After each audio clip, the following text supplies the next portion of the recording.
Hi, I'm your host, Dan Cluche.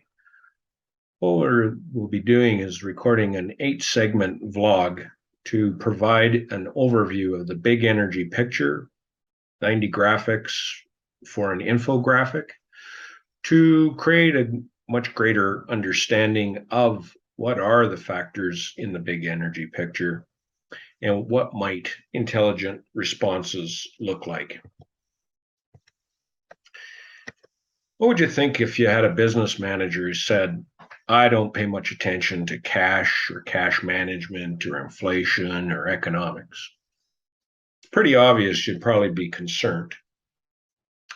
But what is surprising when we think of it in this perspective, and then we put a definition to this, it says the fact that energy is the master currency for all species and always has been, then it's really surprising that we have an enormous amount of economists and business managers that don't think of energy perhaps as the master currency and don't recognize how immensely influential it is in inflation in many ways, or all of the various impacts that it has, or don't have the energy literacy to really realize or object to how we are supposedly attempting to just shut down oil and gas and coal and power our entire economy with renewables. So that's really a lot of what we'll deal with in this first segment. We really agree with Schumacher's 1973 book as much today as it was pertinent in 1973, and the book was entitled Small is Beautiful, Economics as If People Mattered. And he rightly said, our most important task to get off our collision course, the first step in the process is to thoroughly understand the problem and begin to see the possibilities. We say within intelligent responses, we aren't saying solutions without recognizing that there's a whole lot of layering of intelligent responses that's required to hopefully sooner rather than later get at truly a comprehensive whole solution. We'll cover that in our first vlog, looking at 16 graphics. Vlog 2 will cover electricity with 5 graphics, and then we'll focus in on an intelligent response, which is cogeneration or combined heat and power. We will look in vlog 3 at natural gas in 12 graphics, and then we'll focus in on intelligent responses that are concentrated solar and biogas. Vlog 4, we'll look at the oil picture in 16 graphics, and then we'll focus in on an intelligent response in our view, that comes from biodiesel, and in fact, a feedstock from algae greenhouses as a potential. We'll look at coal, we'll look at nuclear, we'll look at hydro, and then in our vlog 8, we'll look at 20 graphics to understand the renewable energy picture. So the fact is when we look back at history, we end up that we can study the Roman Empire and realize that they were truly a fully renewable economy. And when we study that history, we can look at such things as, well, the sun grew the trees, and the trees were used to create charcoal, which created, say, 10,000 megatons of silver bullion. And what we'll realize quickly with that is that to make 10,000 tons of silver bullion, we would use 2.5 million acres of hardwood. And that is why the Romans never stopped having a need to conquer land as they deforested largely where they had been prior. And they did that not just for silver bullion, of course, but for cooking fuel, for space heating, for shipbuilding, and so many other uses. So then as we moved to the Industrial Revolution, we recognized the energy density that comes from oil and natural gas and coal, and the high energy return on investment, or the EROI, that exists. And what we end up fully needing to appreciate is that too is just ancient sunlight. Went through a process over many millions of years, hundreds of millions of years, to being deposits that we could, in fact, get after and harness that energy density. So when we would look at that, what we end up with is being able to look at both the surface from a Roman perspective, perhaps, or before we harnessed fossil fuels, and then we have to look, of course, under the surface. And so, starting with the surface, when we look at the globe, we obviously all recognize it's finite, and we recognize that about 2/3 of the globe is salt water. And then we recognize that back 10,000 years ago, call it 42% of the land was grassland and 57% was forest, and mostly for wildlife. And slowly that changed, particularly as we entered into the agricultural age. And so by about 1700, we had about 6% of the land consumed for domestic animal grazing, and about 3% for crops. And that trend carried on into 2018, and we added about 1% for urban dwellings or urban landscapes.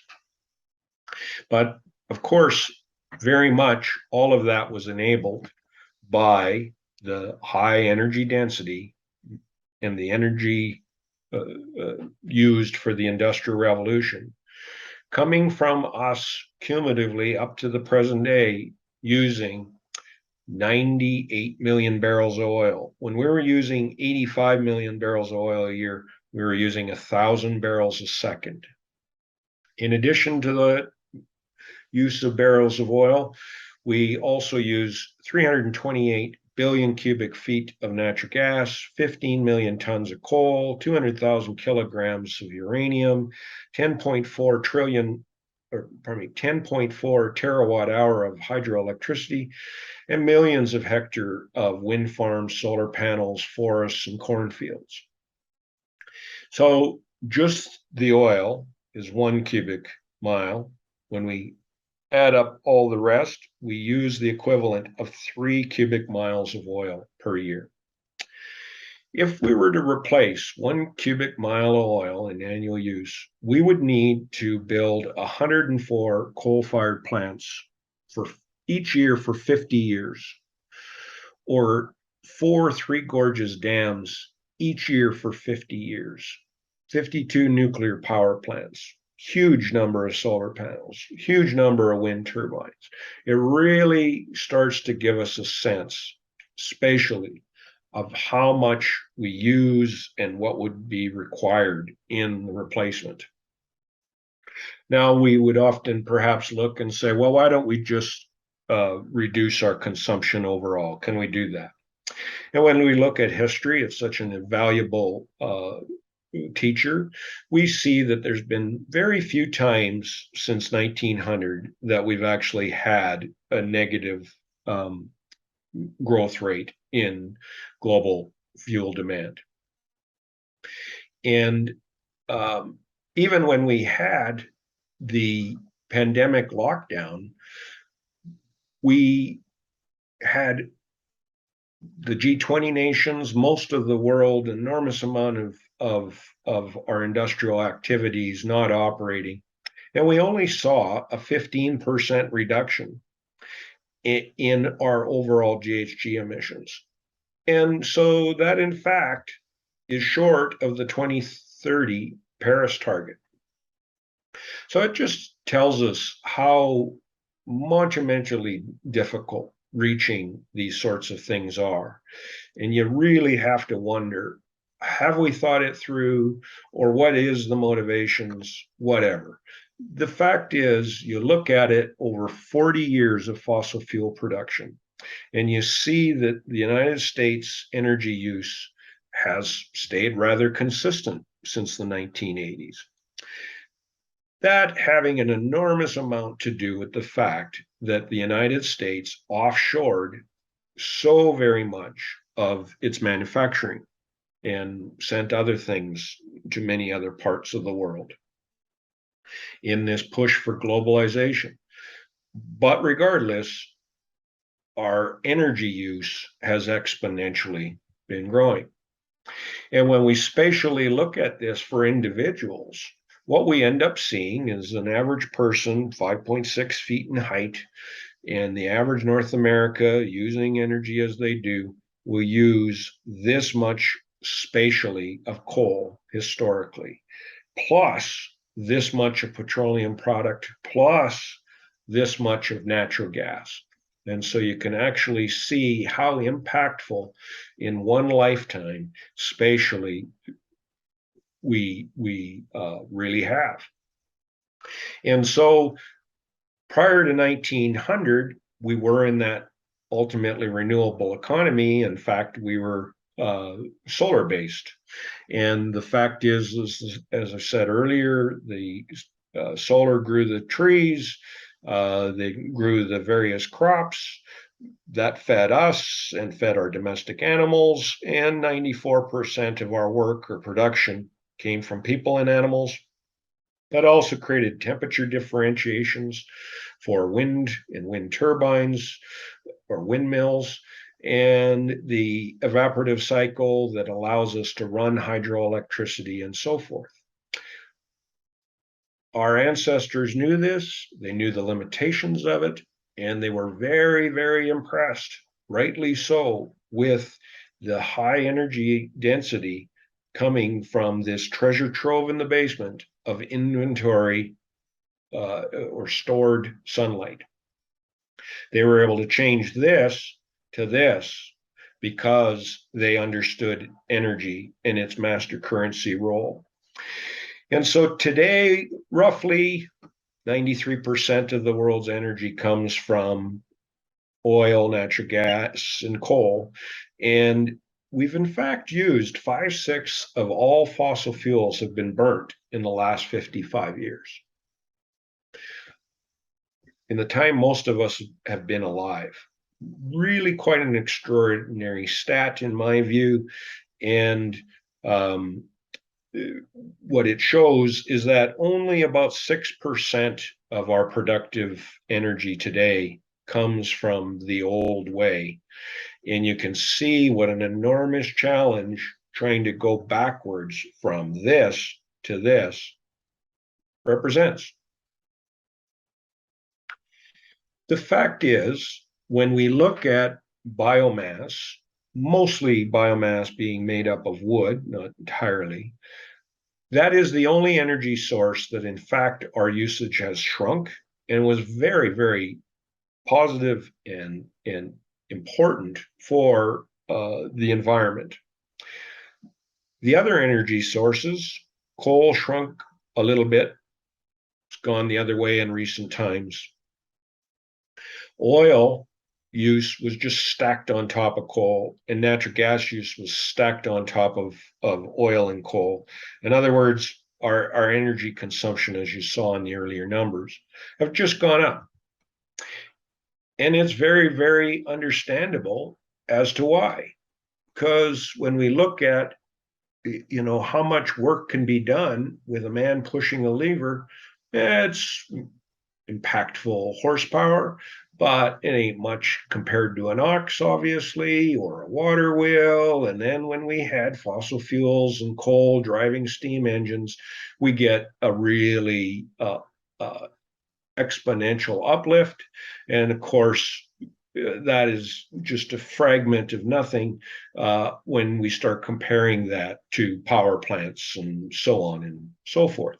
Now, really large scale, big work can be done.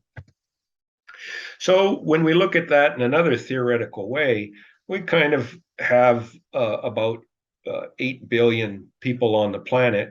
And the theory says, well, what if we didn't have all this energy and we were doing all the work just with people? How many people would we need as opposed to the energy slaves that we have? And the fact is we would need about 80 billion people paid virtually nothing to be able to replace what that fossil fuel workload currently is. We also all too often don't recognize that when we think about making fossil fuels and the amount of sunlight available, our scarcest resource is time, because it takes time for the sun to grow everything and so on. And the fact is the amount of fossil fuel we're using, the estimate by a physicist was that we're using every day about 7 years of stored sunlight. So again, highlights, we're just going to transition to all renewables and we're going to have no lifestyle change, etc. The numbers don't add up. That's the energy literate answer. When we have high density of energy, it gives us an enormous amount of energy to be available for non-energy economic activity. And you can see it in the EROI numbers. Back in the 1930s, oil was 101. Today, it's about 1 to 3, 1 to 5 perhaps, with tar sands. And everything in between is less. Coal is quite good. Hydroelectric can be good. Firewood is not all bad, but you can see what a deep decline that is. And then you start getting into things like photovoltaic. Not that they're bad by any means. We should use as much as economically is feasible to do. But it's about a 10 to 1. So it's in only for about 2,000 a year. So 2,000 hours a year. So we really have to recognize the realities of these things, because as we're moving slowly to less, or fast, however you want to phrase it, to less dense ways of doing the work that we need, or the non-energy economic activity, the more we're onto this precipice that says our energy cost as a percentage of GDP is exponentially going up. And that is the currency. That's what causes so much of the inflation, base inflation, that ripples literally through the economy, obviously. It's just that whether we put it in barrels of oil equivalent for a cubic mile, or we put it all in terawatt hours, what we end up seeing is year after year, we have used more and more. And as much as we've tried to have renewables replace more and more of this, and it's making strides, you can see the numbers in the graph. The numbers don't lie. And you can see, looking from 2002 to 2012, you can see what our growth rates have been, and they are a significant clip. 5% is exponential, of course. And renewables are moving up, but it really can't even keep up with these growth rates, let alone replacing so far. And so that's what Mike Joy is pointing out, rightly so, particularly graphing it very well with that stacking of energy sources. And he looks at it and says, well, I'm fiberglass. I just can't believe how much we are kidding ourselves about this transition to renewable energy in the next few years. Stories abound about green steel, green aluminum, even green concrete. electric cars and electric everything. It's an enormous replacement challenge. Just cannot be overstated in its importance, particularly when we look at, for these energy sources, what goes to where. And what we end up seeing is that industrial uses and transportation added together are pretty much half of our overall energy use. When we look at natural gas, of course, it's going enormously to residential space heating and then all kinds of commercial uses, but about 38% worldwide is going to electricity production. And unfortunately, the way we do it, we have a low energy efficiency in that. And we cumulatively have about a 65% loss or wasted heat. And it doesn't have to be that way, but that is the way we're currently doing it. And no, using solar PV as an example does not improve our efficiency if we're trying to use the solar PV for heating purposes. Directly to electricity, of course, is a good use. But as we're going to highlight, cogeneration really is an intelligent response that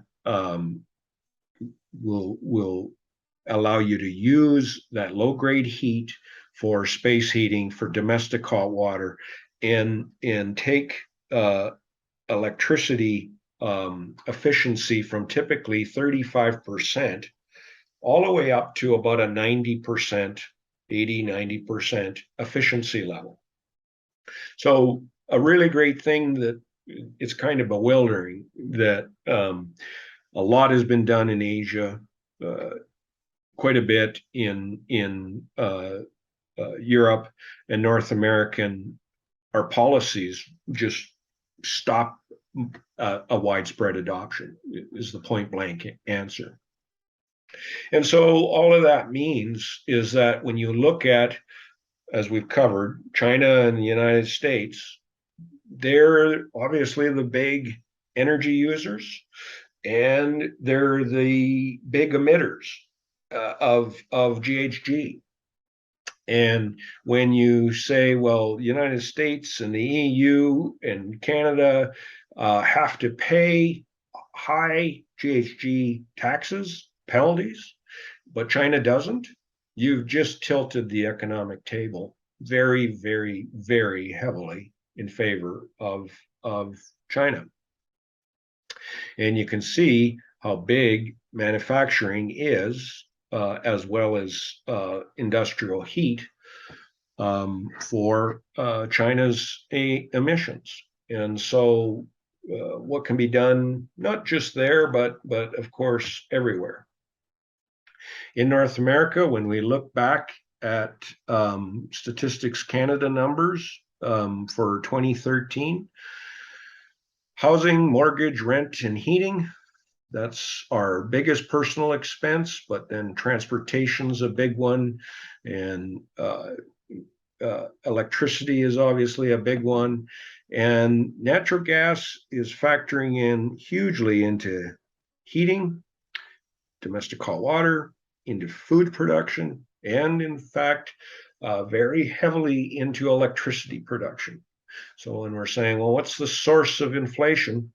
You can see, obviously, energy is a master currency that is impacting it very, very much in a big way. As the Canadian Gas Association shows us, is power applications or electricity is 17% of our usage overall across the country. In the provinces that are blessed with hydro, Quebec and BC and Manitoba, isn't that fantastic? They have an ability to generate an enormous amount of electricity with that hydro. And if we punish them for that, it would be equivalent to punishing Western Canada for not using hydro. Our big energy usage, 52%, is pretty much all space heating. And 48% of that comes from natural gas. And it doesn't matter if you're in Manitoba or Quebec or BC. Those are just energy currency realities that energy literacy allow us to understand. And then when we understand them, we can undertake intelligent responses to address them. Certainly what we've seen is big increases estimated in the last 2 years as about $11,500 increase annually for necessities, for shelter, household utilities, gasoline, and groceries. Energy is the majority of that. It's not all of it, of course. And so with that, that's our big picture perspective. And next time we will cover electricity in some depth.